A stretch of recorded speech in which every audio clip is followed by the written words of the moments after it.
lepaskanlah. Sebaik-baik lepas tu, waktu orang belakang tu rokok, lepaskan.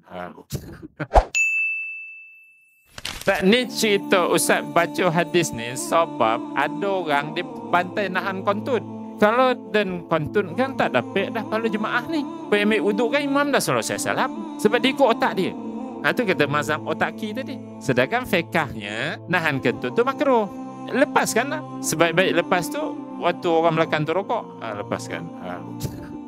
Betul, pergilah bilik air ambil wuduk. Ambil wuduk ni imam pun Assalamualaikum warahmatullahi. Never mind. Ambil wuduk elok-elok sempurna. Naik solat seorang-seorang. Pahala jemaah kekal. Rather than you keep your kontut.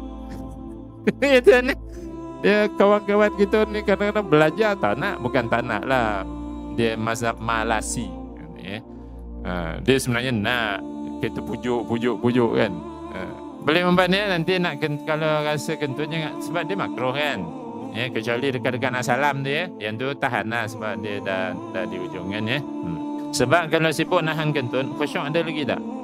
Terkemun hidung ingatkan dia khusyuk, rupanya nahan kentut. Masuk bilik air, masuk dia orang jemaah habis tak apa.